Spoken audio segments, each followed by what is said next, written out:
Welcome to Communication Steroids, the podcast, and we're back. We are back. It took us a while, but now we're here. And you are? Roger Pike. What? You're supposed to say, and you are? Oh, and you are. Tim Gordon.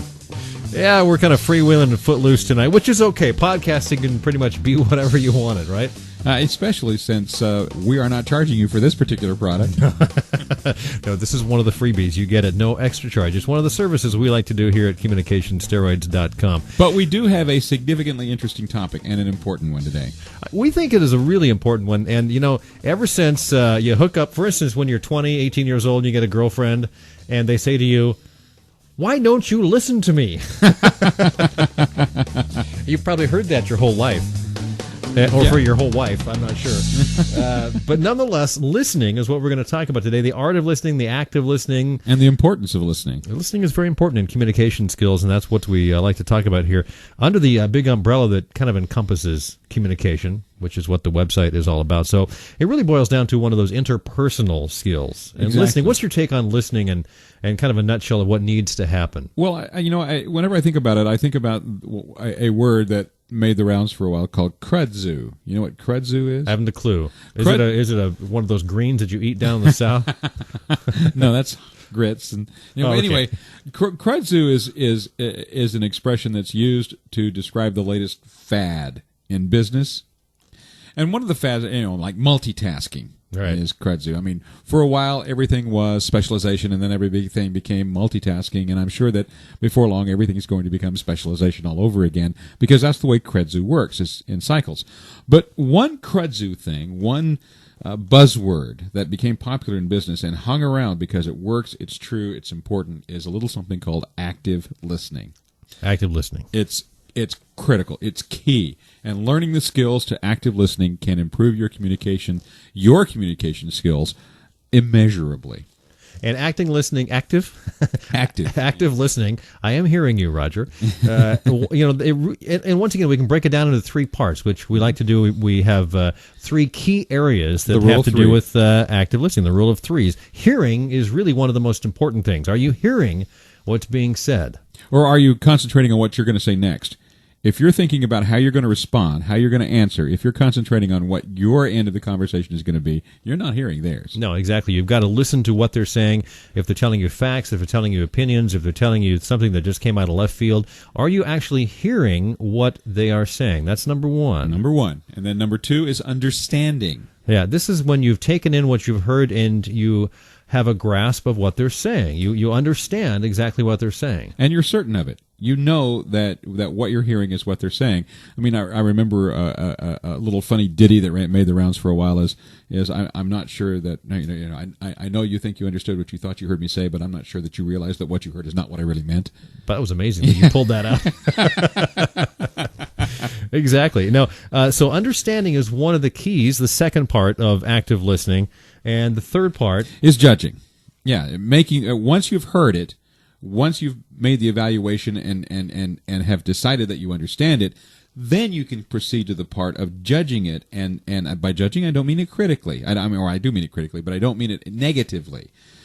To judge something is to assess its value, and it may be very valuable. You may judge it to be critically important. And so once you've heard it, understood it, you can then judge it and put together an appropriate response. Give it a value of some sort. Give it a value. Yeah.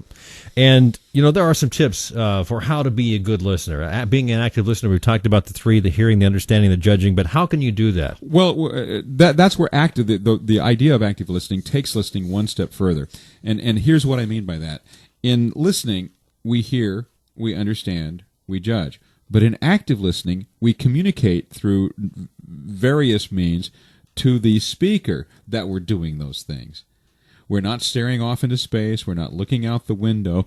We are engaging them with eye contact. We are engaging them with facial expressions that indicate that we're listening. We're giving them all the nonverbal cues that we're listening, or we may even give them verbal cues if they come to a particularly complicated part. You can wait for an opportunity to break into the conversation and say, these exact words. This is what I understand you to say. Have I got it? Yeah. And if you're communicating, your message to someone, it really is incumbent upon you to make sure that your message is being understood. In fact, one of the most recent articles we posted online had to do with that very essence of it.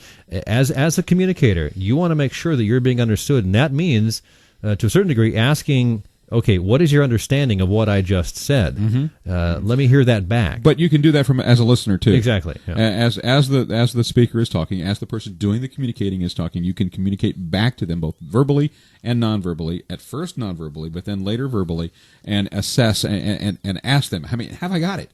I mean, I think I got what you had to say, so let me be sure. Let me be sure, yeah. And part of that is I've heard the expression "listen with your face," and if you're giving your facial attention to the person that's talking, you're looking at them. As we're doing now, by the way. I mean, in the radio world or in the podcasting world, you can't see it, but we actually make eye contact as we talk because we pretend really like helps. we're having a conversation. It really helps, which we are. And also helps to make sure that you're focused on what's going on, and your mind is not wandering off somewhere else. And one other important thing is a lot of people really want to jump in when it's time to say something, but your communication will be better if you let the person finish before you assess what they've said, judge what they've said, make a value, and then respond with your thoughtful and that's valuable advice at any time. In other words, let them finish their thought before you jump in. Don't step on them, as I just did to you. Yeah. By the way, don't do that. We're demonstrating some of the ways that you shouldn't make this happen. Yes. Yeah, don't step on them. And this is especially important in a particular situation. Go ahead and ask me which situation. What situation? The adversarial conversation. When you're sort of like, almost feel like you're in a competition of a sense. Or you're trying to win something or trying to win your point. It's almost like you're serving tennis, you know. In a competition or dealing with someone who is disgruntled. Yeah. An employer or staffer who comes to you complaining. You can often diffuse the situation through active listening, letting them know that you're listening to them, and then hearing them out. Oftentimes, just hearing them out is the solution. Yeah. Just letting them vent for a while is the solution to your problem. Another thing is listen for main ideas, and beyond that, we're about to wrap this up, Roger. You should always ask questions if you don't understand something, clarify something. Could I make sure that I understand what you're saying, Roger? Could you clarify this point here? Because I think your main point that you're trying to get across was X. Let me make sure I understand that. So that would be another way to do it. And then finally, give feedback. And to do that, sit up straight, look right at the speaker, and give them your feedback. It's funny because when I was in my 20s, I seemed to listen better when I was not looking at someone. I would be sort of listening with my ear cocked their direction, but I would be looking at the wall, and people didn't understand that I listened better that way. And they would get more frustrated because they didn't think you're listening. They didn't think I'm listening. But if I stared at them, I felt like, okay, I'm just sort of staring here. I'd offer one more piece of advice before we close. In the whole idea of active listening, there is a word that to each individual person is the most important word in the English language or in any language. You know what that is? I'm going to let you tell me. Their name. Yeah. So in your active listening, you say, Tim, I think I've got it. Help me out here. Clarify for me. Is this what you said? Roger, you're making a great point. I always do. Active listening, hearing, understanding, and then making a judgment, and you will be a much better listener and a much better communicator. That wraps it up for this podcast of Communication Steroids. I'm Roger Pike, and you are? I'm Tim Gordon. Thank you for listening.